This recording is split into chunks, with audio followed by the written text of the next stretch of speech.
Tara na mga ka-abengers at tayo magluto ng pusit. Ito ay first time kong gagawin, di ba? Para sa pusit na ito, kaya naman po, samahan nyo na ako at syempre meron tayong giniling, di ba?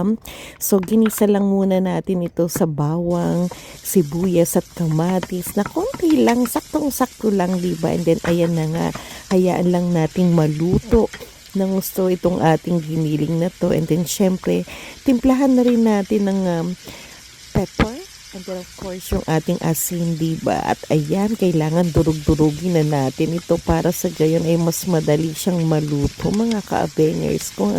Diba, tiyagaan lang din tayo sa ating dudurog niyan.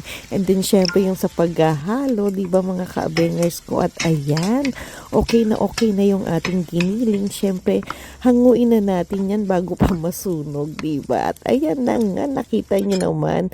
And then syempre ayan, sabi ko nga meron akong 3 pirasong malalaking puset, 'di ba? At ayan, hindi ko nga sinama yung tentacles niya, pati yung ulo, 'di ba? Kumbaga sa hindi naman natin 'to itinapon. Syempre, meron din tayong gagawin na luto doon.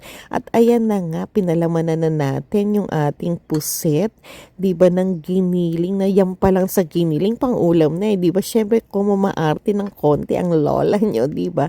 Para naman maiba yung recipe natin sa puset, 'di ba? Ayan, pinalamanan na nga natin at saktong-sakto naman yung ating giniling, talagang nagkasya siya sa 3, di ba? 3 squid na yan. Ayan, kita niyo naman talagang equally divided di ba?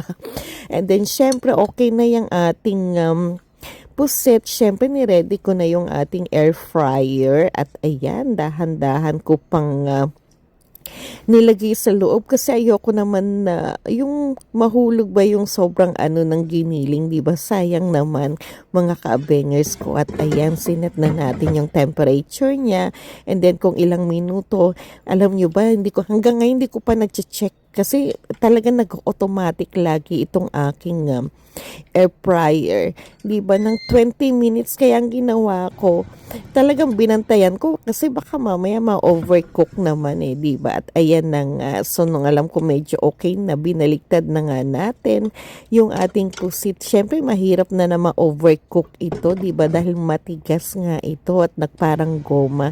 At ayan, okay na yung ating puset, di ba mga ka-abengers ko? Kasi alam naman natin na luto na yung ating giniling. Kaya ayan, hanguin na natin, di ba mga ka-abengers ko? Wow, talaga naman pong super excited ang lola nyo, di ba? Talaga naman pong ang gandang tignan. Kumbaga sa talagang punong-puno ito ng giniling sa loob di ba mga ka-abengers ko? At ayan na nga, kita nyo at talagang todo. Grabe, hindi ko alam ma-explain di ba? And then ayan, hiniwa-hiwa na natin yung ating puset, di ba? Syempre tikman muna natin yung palaman natin, di ba? At wow, ang sarap talaga mga ka-abengers ko. At ito na yung exciting part, di ba? Yung may kasama na siya talagang puset na talaga naman pong swak na swak ang lasa, di ba? Talaga naman pong approve na approve sa lola nyo at talagang mapabadami na naman ng